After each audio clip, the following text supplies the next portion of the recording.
Nous faisons maintenant une série qui dit « Être l'Église ensemble ». Nous sommes l'Église, mais l'Église ensemble. Lorsque j'étais petit et j'allais à l'Église anglicane, on chantait un chant qui disait Jésus, un rayon de soleil que Jésus nous donne de briller pour lui.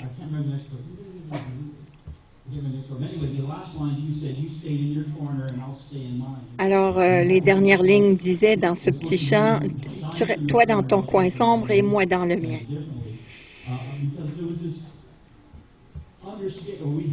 Parce qu'on avait un manque de compréhension que l'Église est vraiment une Église lorsqu'on travaille ensemble. Là où 2 ou 3 sont ensemble, oui, il est parmi nous.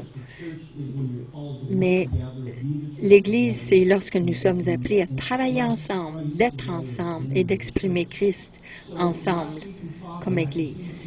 Alors, il y a 2 semaines, on a parlé de personnellement développer une atmosphère qui fait l'Église locale. Une Église qui va préparer, entraîner des disciples qui sont en entier, qui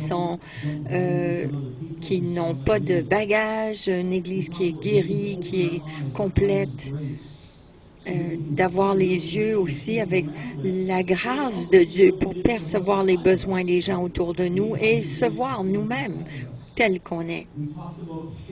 On avait aussi couvert le matériel, d'avoir le salut de notre passé, de notre présent au travers la délivrance, la guérison intérieure, la restauration, la liberté de nos péchés et d'être guéri complètement de tout ce bagage. Et nous avons aussi couvert que la guérison est impérative, parce que sans la guérison, il y a des gens qui font la prière de repentance, mais ils ne savent pas comment être libres de leur passé. Alors, sans des disciples, il n'y aurait pas d'Église de demain. Les disciples d'aujourd'hui font l'Église de demain.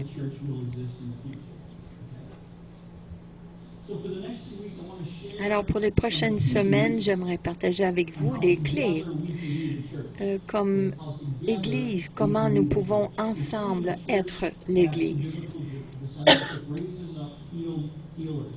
Et comment faire des disciples qui sont guéris et qui guérissent. Il y a bien des gens qui enseignent la guérison, mais ils ne sont pas guéris eux-mêmes. Et ils finissent par faire du mal aux autres plutôt que les aider à guérir et à être restaurés. De recevoir la grâce de Dieu, l'amour de Dieu pour être restaurés. Alors, la première chose que j'aimerais qu'on regarde,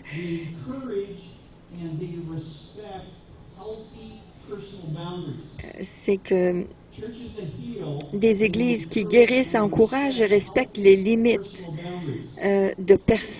limites personnelles des gens, des limites saines. Dans la société, notre société aujourd'hui, il y a bien des gens qui ont un contrôle excessif sur les gens et d'autres donnent leur contrôle à d'autres et qu'on appelle la codépendance. Et une personne qui prend le contrôle de sa vie a tendance aussi de contrôler la vie des autres. Celui qui se contrôle lui-même a tendance à contrôler les autres. Et une personne qui donne un contrôle excessif aux gens a tendance aussi à être une personne qui a très peu de contrôle sur sa vie.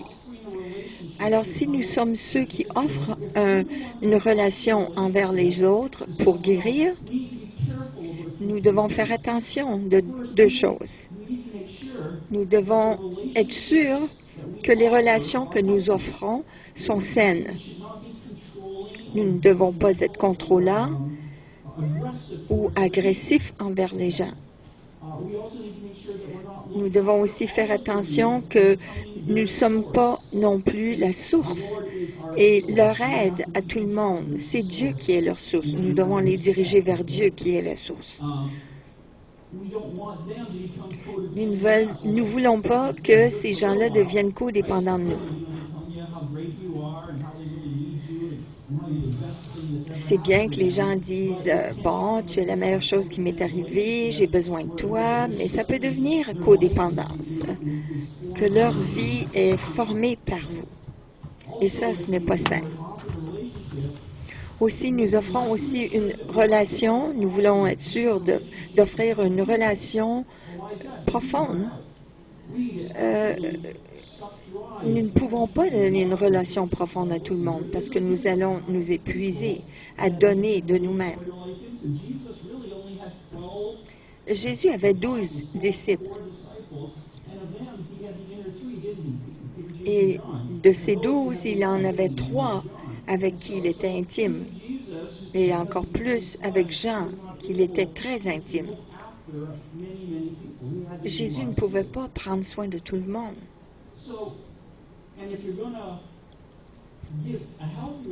Alors, si vous voulez donner une relation saine et donner des relations de qualité, il faut faire attention de quelle façon nous déversons nos vies dans la vie des autres. Il faut aussi que nous faisons attention. Si nous recevons une relation, nous voulons aussi s'assurer que les gens ne contrôlent pas avec, non plus avec ce qu'ils peuvent recevoir de nous.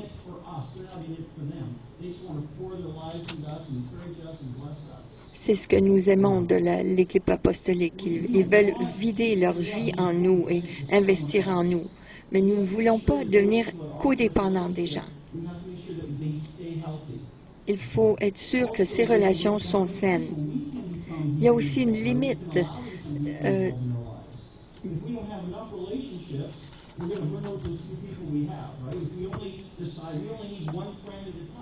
Nous avons besoin, si nous prenons seulement un ami à la fois, nous pouvons brûler cette relation, l'épuiser parce que faute de trop de temps avec cette personne.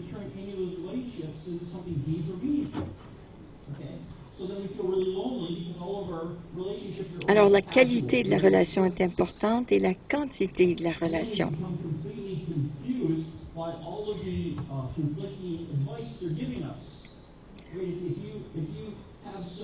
Parce que si nous avons trop de personnes envers qui nous recevons, nous allons avoir la confusion de recevoir trop d'opinions de tout le monde.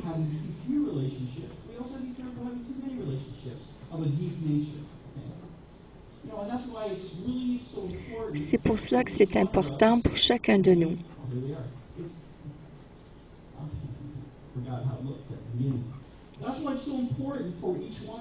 C'est important pour chacun de nous d'être dans un groupe sain.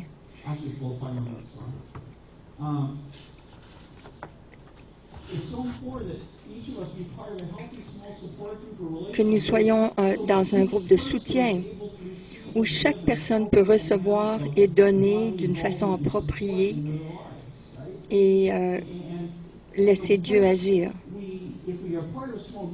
Si nous faisons partie d'un petit groupe et nous nous voyons régulièrement, nous allons apprendre à donner et à recevoir dans le contexte d'une relation saine.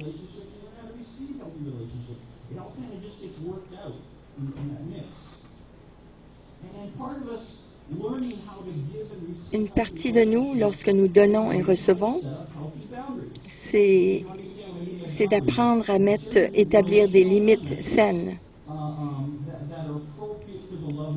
qui sont appropriées. De quelle façon être transparent, de quelle façon vous allez influencer les autres. Parce que dans chaque relation qui est bonne, qui est saine, il faut avoir une place de redevabilité, une place d'intimité, une place où il y a des limites saines établies. où il y a le respect mutuel envers les autres.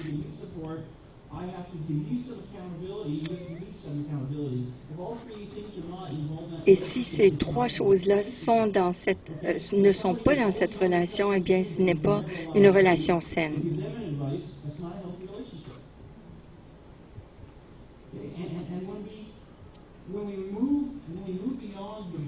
Lorsque nous allons au-delà de ces limites saines, nous pouvons vraiment nuire ou faire mal aux gens envers qui nous voulons vraiment aider. Je ne sais pas vraiment comment dire cela, mais les gens ont besoin d'apprendre à faire les bons choix. Et ça fait partie de la maturité chrétienne. Ils ont besoin d'aller vers Dieu pour chercher de l'aide. C'est bon de demander de la prière, mais c'est mieux encore d'apprendre à la personne à aller à Dieu, envers Dieu, pour avoir des réponses à sa prière. Je crois à l'imposition des mains et l'impartition de la grâce de Dieu. Mais si c'est ça votre vie, que cela consiste, vous n'allez pas grandir. Les gens doivent assumer, prendre responsabilité pour leurs erreurs. C'est une chose de dire « je m'excuse, j'ai fait une erreur », et ça c'est sain. Je me demande si Jésus avait cela en tête lorsqu'il a partagé « N'appelle personne Père, car vous n'avez seulement qu'un Père, et il est au ciel. » Ce que Jésus est en train de dire, c'est lorsque les gens viennent nous voir pour avoir de l'aide, il faut faire attention que nous ne prenons pas la place de Dieu pour leur donner les réponses, d'être leur ressource, d'avoir toutes les réponses et les guider. Parce que de cette façon-là, nous allons au-delà de ces barrières, de ces limites qui appartiennent vraiment à Dieu. Alors, la parole nous dit de porter les fardeaux les uns des autres, qui est approprié, et ça dit ceci en Galates 6:2, « Portez les fardeaux », le mot en grec c'est « baros », les uns les autres, et vous accomplirez ainsi la loi de Christ.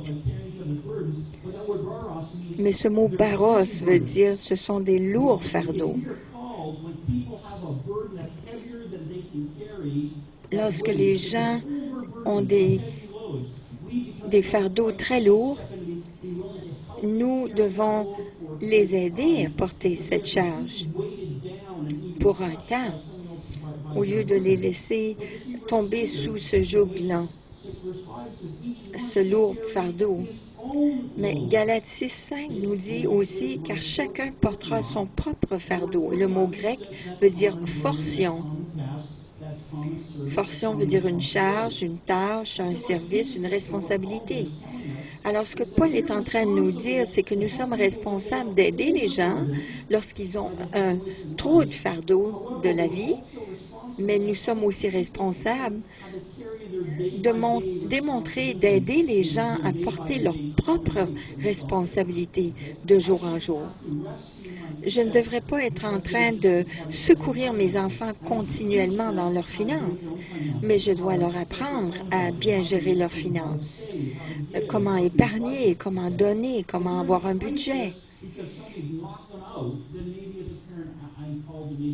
Mais il est possible que je dois être là aussi pour les aider à porter ce fardeau-là pour un temps, mais je ne peux pas payer leurs factures le restant de leur vie. Je vous donne cela comme un exemple. On peut prendre plusieurs exemples. Nous sommes appelés à enseigner les autres à bien prendre nos responsabilités. Mais lorsqu'une personne est en crise, nous pouvons venir à côté d'eux et les supporter, les aider pour un temps jusqu'à ce qu'ils puissent réussir dans leur tâche. Il y a des limites que nous devons imposer. Nous pouvons mettre une pression sur les gens d'exposer de l'information personnelle avant vraiment de les connaître, mais ça, c'est de dépasser des limites.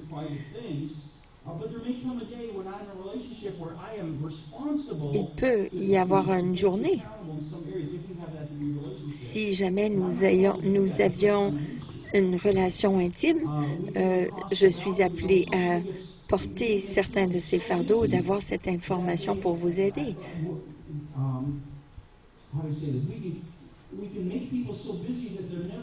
On peut rendre les gens tellement occupés qu'on on n'arrive pas à montrer aux gens comment bien gérer leur temps et d'évangéliser leurs voisins parce qu'ils n'ont pas le temps de faire cela. On peut les garder tellement occupés. Ça, c'est aussi dépasser des limites. C'est dépasser ses bornes. On doit avoir du discernement.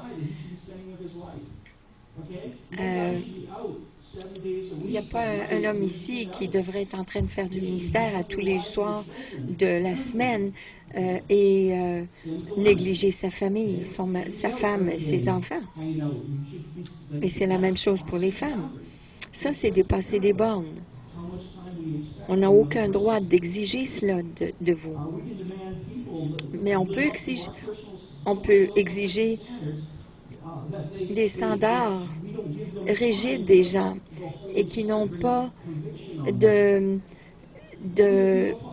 permettre le Saint-Esprit de mettre la conviction sur eux. Ça, c'est dépasser les bornes aussi.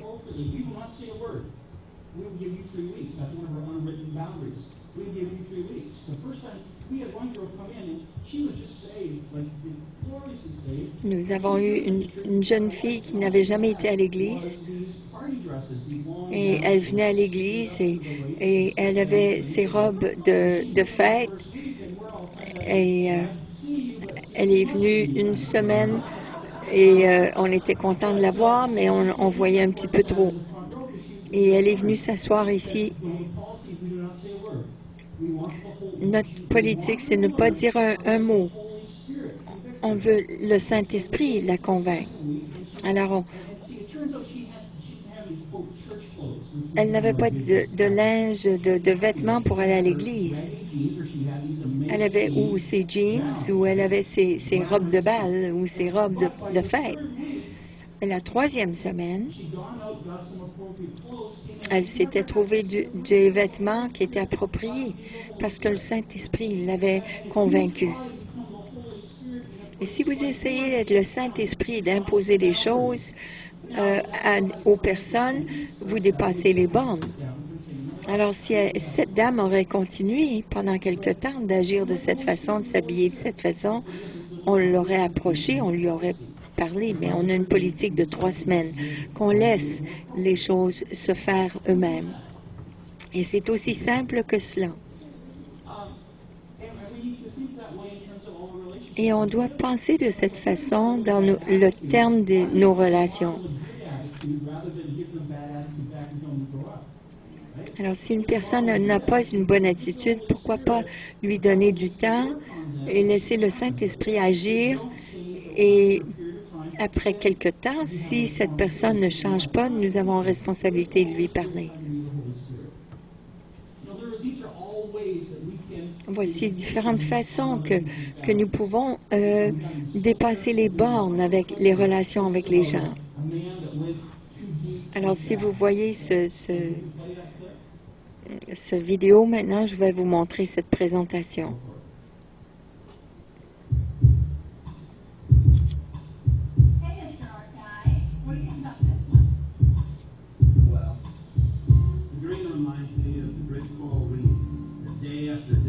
Year after year, no, decade after decade, gets pushed and pulled and it stays in place. Some unmovable force must try to hold things in place. And the rising of the flower reminds me of the great phoenix rose out of the ashes, just like you brought me back to life with your love, never to die again. This is the pain we need to bind us, place it over our men. You had the gangster hard guy. I was talking to my husband.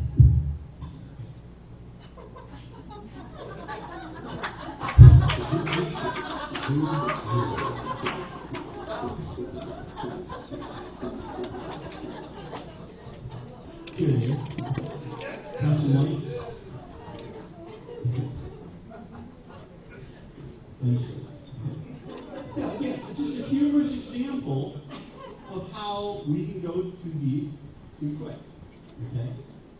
We need to set up appropriate boundaries in every relationship. On a besoin de démontrer des saines limites. Healthy personal boundaries in people's lives. Et on a besoin d'être une Église qui aussi qui établit des limites saines dans les relations les uns envers les autres. Et on veut enseigner les gens à prendre responsabilité pour leur propre vie. De marcher dans l'amour, mais d'avoir des bonnes relations avec les autres. Les églises qui guérissent sont prêtes à accepter et à pardonner les gens. Je le dis encore, je répète encore, les églises qui guérissent sont prêtes à accepter et à pardonner les gens. Vous pouvez agir correctement, mais tôt ou tard, vous allez faire des erreurs. Et même si cela arrive, on a besoin de pardon.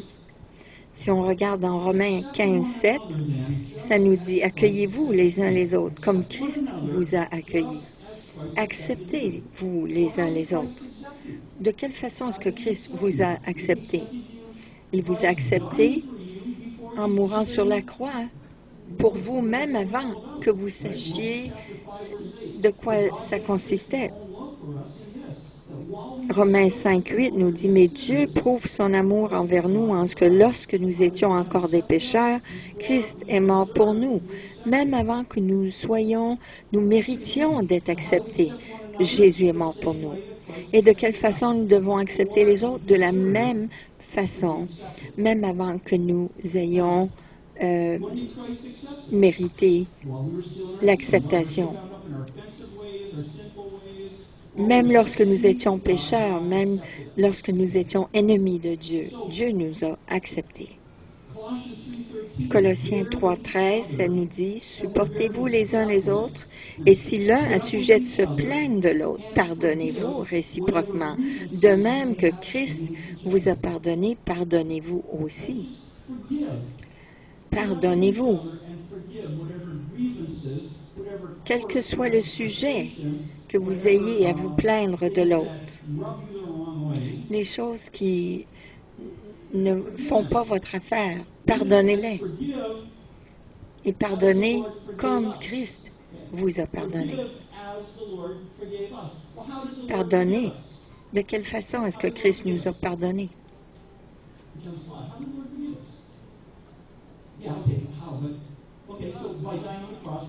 En mourant sur la croix, oui. En nous aimant, oui. En nous acceptant.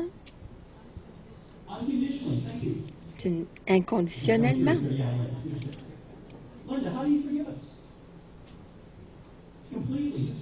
Complètement. Il nous a pardonné complètement et rapidement. Le moment où nous avons dit « Seigneur, pardonne-moi », c'était fait. Mais avec nous, ce n'est pas comme ça. C'est « Oh, laisse-moi y penser ». En démontrant la compassion, Dieu n'a pas démontré son poing pour nous dire « Ah, je vais y penser, Mais Dieu a été tendrement, rapidement, avec beaucoup de miséricorde. Il nous a pardonné sacrificiellement, complètement, pour chaque péché. C'est de cette façon que Christ nous a pardonné. Il nous demande de pardonner les autres de la même façon. Il y a tant d'églises qui ont tellement peur du péché qu'ils doivent avoir tant de règlements pour empêcher les gens de pécher. Ils ne veulent pas que vous péchiez, alors ils veulent que vous vous habillez de telle façon, avec des robes en bas des genoux.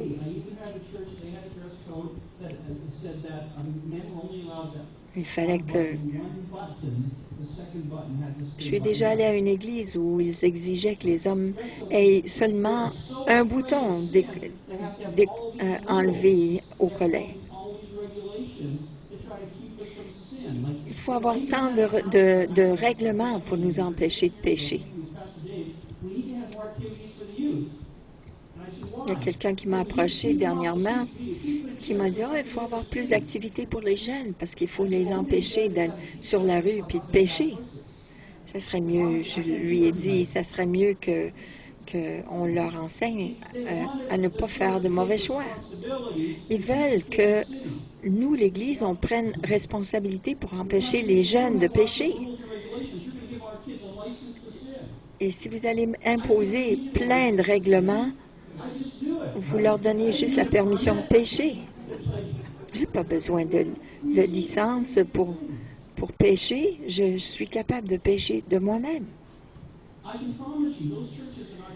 Je peux vous promettre que ces églises ne sont pas pleines parce qu'ils essayent de contrôler le comportement de la personne au lieu de leur donner la liberté.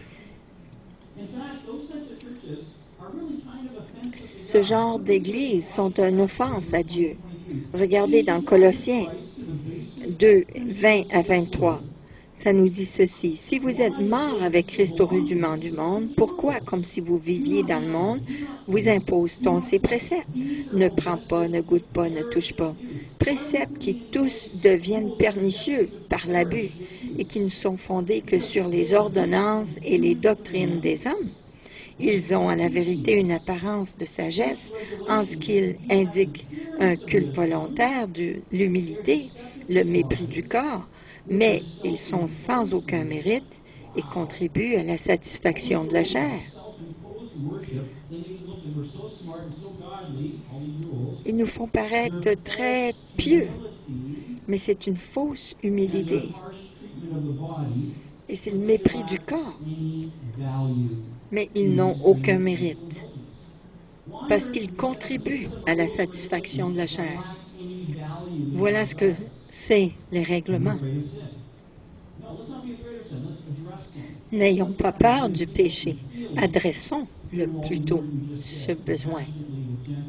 Adressons ce problème.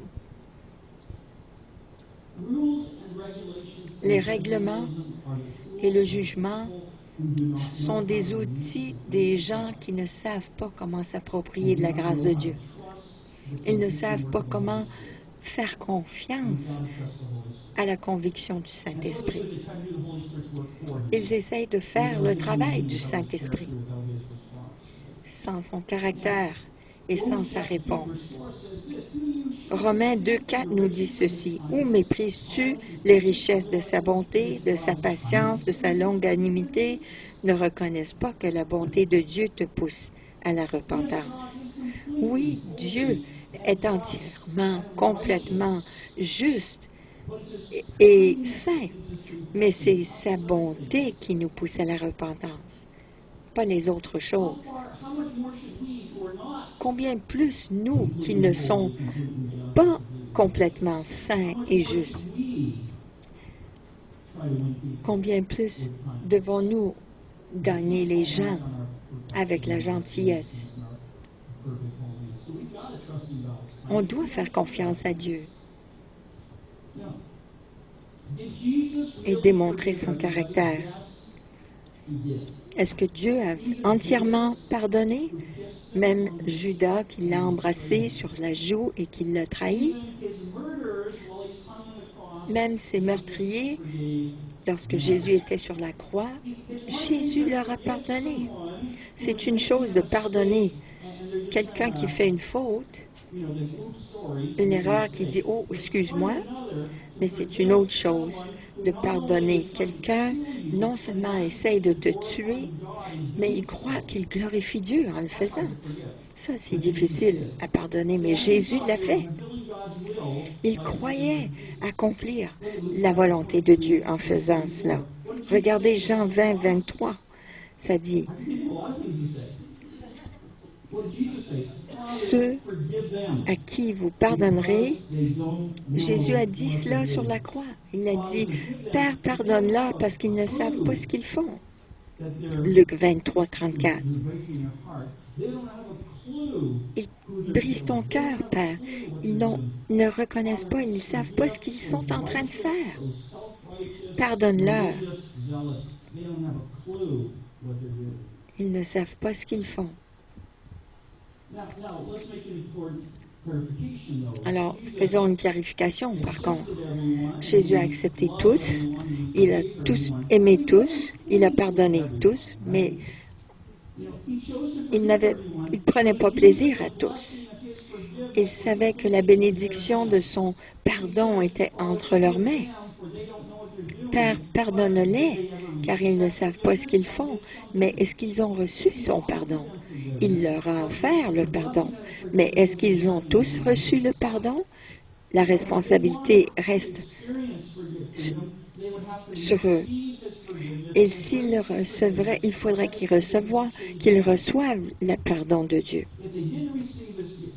S'ils n'avaient pas reçu le pardon de Dieu, ils seraient dans leur honte et dans leur péché, encore une fois. Jean 20, 23 dit, « Ceux à qui vous pardonnerez les péchés, ils leur seront pardonnés. » C'est un verset extraordinaire, parce que si vous pardonnez à ces gens, ils sont pardonnés. Et ceux à qui vous les retiendrez, ils leur seront retenus.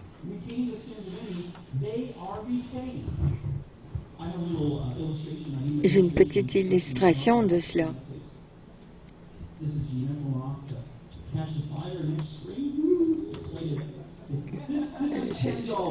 Ça, c'est 10 $. Et j'appelle Gina à venir en avant. Supposons que Gina vienne me voir et elle me dit, « Pasteur Dave, j'aimerais emprunter 10 $. Alors, voici 10 $. Vous allez mettre ça à votre chemise, là, accrochez-le. » Alors, elle a mon 10 $. Oh, ne t'inquiète pas, Pasteur Dave, je vais te remettre cela la fin de semaine prochaine. Et la semaine prochaine, elle oublie.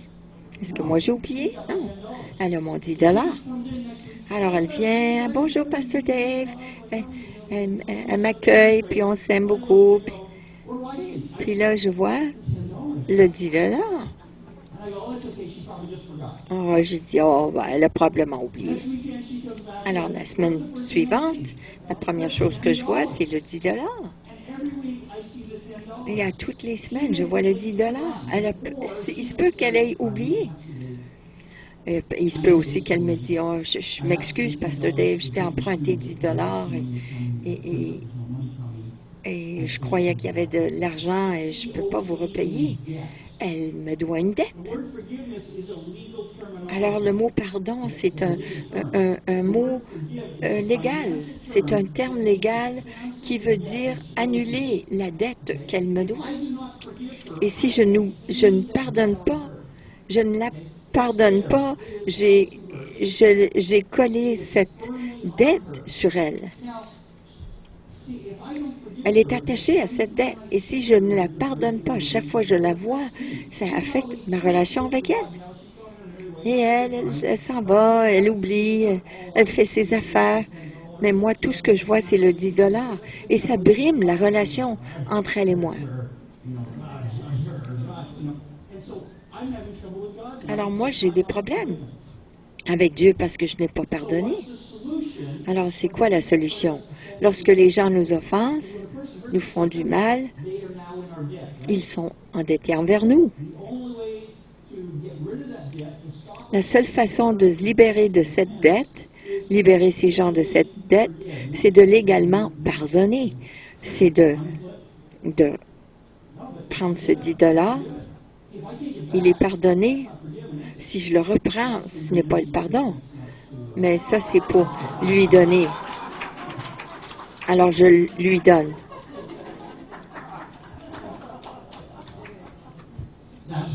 Ça, c'est le pardon. Parce que lorsque vous pardonnez à cette personne, vous devez toujours vivre les conséquences de leur péché. S'il y a quelqu'un qui défonce votre voiture et vous les pardonnez, vous devez quand même réparer votre voiture. même si vous les avez libérés de cette offense. Si quelqu'un vous a causé de la honte, vous devez quand même si vous les avez pardonnés, vous devez vivre les conséquences. Mais le pardon, c'est lorsque vous annulez cette dette et vous les voyez le mois prochain, vous voyez seulement cette personne, mais pas ce qu'ils vous doivent. Le pardon n'est pas que je dois le remettre 10 $ à toutes les semaines, mais que je dois annuler cette dette. Elle est annulée. Alors, des églises qui guérissent doivent aussi pardonner. C'est aussi un mode de vie. Ils vont accepter les gens même s'ils sont dans le péché, même avant que Dieu ait fait une réparation ou une guérison dans leur vie, une délivrance dans leur vie. Ça veut dire, ça peut vouloir dire d'annuler des dettes. Et vous devez continuer de pardonner et de pardonner. Vous pardonnez, vous pardonnez et vous pardonnez. Et éventuellement, ils vont maturer. Et c'est un processus à développer une relation saine. C'est d'annuler les dettes, ne pas retenir contre quiconque. Alors, numéro 3, les églises qui guérissent ne catégorisent ni condamnent les gens.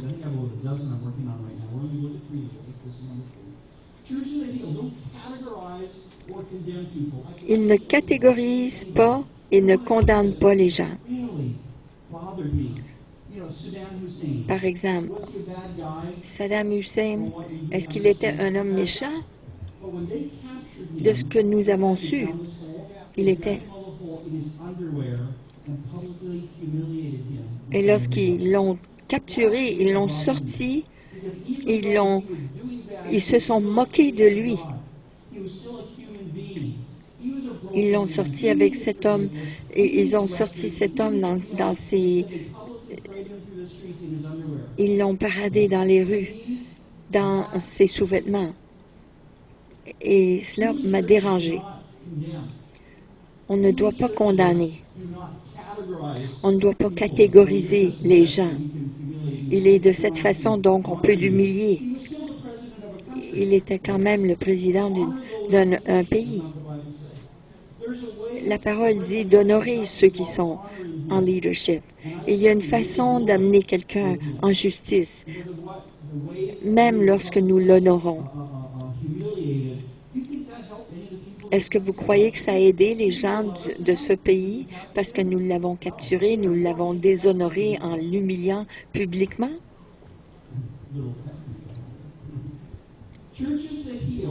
Les églises qui guérissent ne catégorisent pas, ne condamnent pas les gens. Ah, ces gens, ces inconvertis, ces rebelles. Oh, ces homosexuels. Oh, ces hypocrites. On a parlé de cela il y a quelques semaines.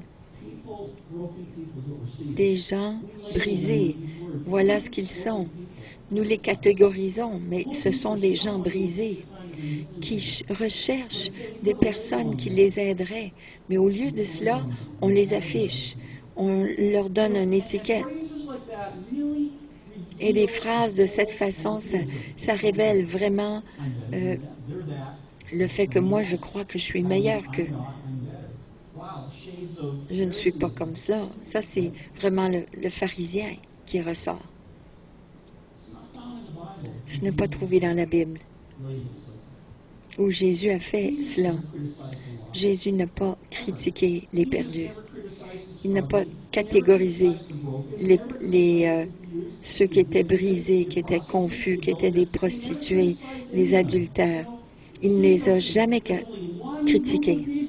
Il y a seulement un groupement qu'il a critiqué, un petit groupe dont Jésus a critiqué, et c'était un groupe dans une communauté religieuse. Il les a appelés Il n'a pas appelé les gens réguliers de la société. Il a critiqué un petit groupe qu'il a trouvé faute avec eux, qui était dans une position de leadership, who were living in a place of influence of others. qui vivaient dans un endroit où ils avaient une influence sur les autres. Et c'était ces gens-là, Those who were religious leaders in a place ceux qui étaient les religieux, qui étaient d'une influence grande sur le peuple, parce qu'ils étaient un modèle envers les autres. Woe to you, teachers of the law, Matthieu 23, 13, il a dit « Malheur à vous, scribes et pharisiens hypocrites, parce que vous fermez aux hommes le royaume des cieux. Vous n'y entrez pas vous-même et vous n'y laissez pas entrer ceux qui veulent entrer. » he only criticized Il a critiqué les leaders dans un endroit où ils avaient une influence sur la société, qui voulaient expérimenter le royaume de Dieu. to the woman caught in adultery. He just said, À celle qui était dans l'adultère, il lui a dit, va et ne pêche point. Je ne te condamne pas. Il comprenait. more than we do, he understood why she got caught in adultery. Il a compris pourquoi elle était prise dans l'adultère. She had a husband. He understood those things. He didn't criticize. Il comprenait cela. Il n'a pas critiqué cette femme. Il lui a montré une meilleure voie. Freedom to start criticizing all the religious leaders. Well, Jesus said, remember that Jesus, because of his sacrificial, Rappelez-vous que Jésus, righteous and sacrificial life, he earned avec the sa right vie to judge us. de sacrifice, sa vie juste, He earned il avait le droit de the critiquer. responsibility to come into place of judgment. Et la responsabilité aussi. I'm not really sure any of us have really reached that point. Je ne pense pas que nous sommes arrivés à ce point-là. I think we just have to trust God. Nous devons juste faire confiance à Dieu. There is now no Romains 8.1 nous dit « Il n'y a donc maintenant aucune condamnation pour ceux qui sont en Jésus-Christ. » Alors, s'il n'y a aucune condamnation qui vient vers nous, pourquoi est-ce qu'il y aurait la condamnation qui sort de nous? condemnation for those who are in Christ. S'il n'y a pas de condamnation pour ceux qui sont en Christ, alors pourquoi est-ce qu'on devrait imposer la condamnation sur les autres? What did Jesus say? Qu'est-ce que Jésus a dit? Qu'est-ce que Jésus a dit à la femme adultère dans Jean 8? Il a dit, « Je ne te condamne pas non plus. Va et ne pêche plus. Jesus didn't condemn that woman. Jésus n'a pas condamné cette femme, With grace, with forgiveness, he freed her and mais il l'a libérée instead of putting her under a load of condemnation, au lieu de la condamner et la mettre sous le jugement. encouraged him to start making right choices in her Il life. l'a aidée à faire des bons choix dans sa vie. You know, see, yes, theologically, people Oui, théologiquement, les gens sont ou des saints ou des pécheurs. theologically you're a sinner if you receive Christ. Theologically you're a saint who sometimes sins. But you know, we got to get even beyond that. Mais nous devons aller au-delà de cela. We got to start seeing people Nous devons voir les gens have not yet accepted qui n'ont pas accepté le pardon de Dieu, ou ils ont reçu le pardon ou ils n'ont pas reçu le pardon, qui n'ont pas été transformés, qui ont été transformés ou qui n'ont pas été transformés par l'amour de Dieu. Il y a ces deux groupements, ceux qui n'ont pas reçu les bénédictions de Dieu et ceux qui ont reçu. C'est ça la différence. Il y a des conséquences pour ceux qui rejettent ou qui n'acceptent pas. Ou bien vous avez les yeux ouverts et vous voyez la grâce de Dieu, ou vous n'avez pas encore vu et vous êtes encore aveugle. It was in today's, the next verse in this morning's Bible reading, it just said that Dans les dévotions de marveled at your promises that they heard. ça disait, les rois étaient émerveillés, avaient entendu et étaient émerveilleux de tes promesses. Someone told them the promises, Mais c'est que and they marveled at them. quelqu'un leur a dit et ils étaient émerveilleux. Ils étaient émerveillés, mais combien de gens n'ont pas encore entendu? Their sin, their offense, or whatever. What would happen if we really Qu'est-ce qui arriverait si vraiment and everyone we see on irait au travail et partout où c'est qu'on irait, on leur partageait les promesses de Dieu? have never heard those things before? La plupart des gens n'ont jamais entendu ces choses. Holding the good news, C'est de retenir les bonnes nouvelles de ce que Dieu nous offre. life and trying to do it their own way because they don't know there's a better way. Les gens, essayent de vivre leur vie le mieux qu'ils peuvent parce qu'ils ne savent pas de quelle façon vivre. Lorsque je suis revenue d'Edmonton, j'étais sur l'avion avec une dame à côté. Je lui ai parlé, elle était catholique, elle était mexicaine. Je lui ai partagé l'amour de Dieu. Elle ne savait pas que Dieu l'aimait.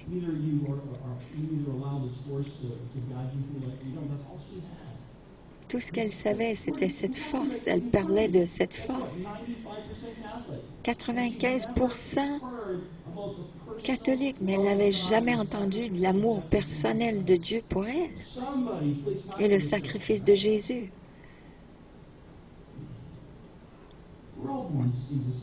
On est tous nés pécheurs. On est tous humains, mais quelques-uns de nous avons reçu la grâce de Dieu et nous avons répondu à l'appel. Et nous avons été transformés par cette grâce. Et c'est ce que nous avons à offrir aux autres, ces mêmes expériences que nous avons reçues. C'est tout ce que nous avons à offrir. Et Dieu nous appelle d'être l'Église ensemble. Alors ensemble, on doit apprendre comment devenir l'Église qui guérit. On doit savoir quoi faire. On doit avoir des yeux pour voir et des oreilles pour entendre et un cœur pour percevoir, pour comprendre les choses, les conséquences de toutes sortes d'impositions et les problèmes que ça cause.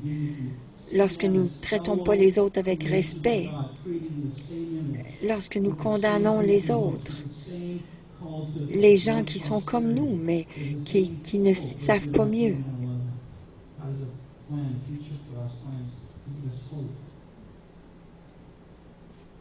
Ces plans que Dieu a pour eux, comme il a pour nous, qu'est-ce que Dieu a à nous offrir à tous?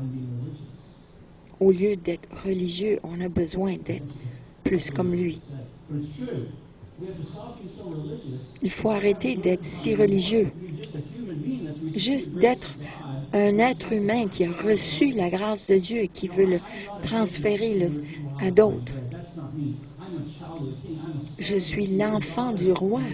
Je suis le fils du roi, mais j'ai un trésor que je ne suis pas une mendiant. Mais je veux leur enseigner à avoir les ressources de Dieu et comment ils peuvent obtenir les bénédictions de Dieu. Nous avons un trésor à partager avec eux. Des églises qui guérissent, encouragent et respectent les barrières ou les limites saines. Oui, les églises qui guérissent aussi pardonnent. Ils pardonnent, ils accueillent et ils équipent les autres. Si vous n'avez jamais reçu Christ, que vous n'avez jamais entendu que Jésus est venu pour vous libérer et vous aimeriez le recevoir, dites, Jésus, je sais que tu as payé le péché. Tu as payé le prix pour mon péché. Aujourd'hui, je reçois ton pardon pour mes péchés. Je te demande de rentrer dans ma vie. Je te demande de régner sur ma vie et de m'enseigner comment te servir, comment t'aimer et comment devenir la personne que tu m'as appelée à être. Et si c'est votre prière ce matin, Jésus peut vous transformer aujourd'hui. Père, je prie pour nous tous. Nous sommes appelés à être l'Église ensemble, pour être une Église qui apporte la guérison. Nous prions que tu nous enseignes à être un peuple qui respectera les limites saines des autres. Nous te demandons de nous enseigner à être un peuple qui est toujours prêt à offrir le pardon, même si c'est à notre coût, un prix personnel. And Lord, teach us how to be people et enseigne-nous who à être un peuple condemn or qui ne condamne pas ni catégorise, simply see people and mais see qui voit them les as gens wrong, that just need to hear the en word chemin, grace and forgiveness. qui ont besoin de ta grâce et ton pardon, et qui ont besoin de devenir des gens pour toi. Fais de nous cette Église ensemble, que nous puissions démontrer et proclamer ta miséricorde, ton amour, ta grâce. Au nom de Jésus. Amen. Et ensemble nous disons Amen. Amen.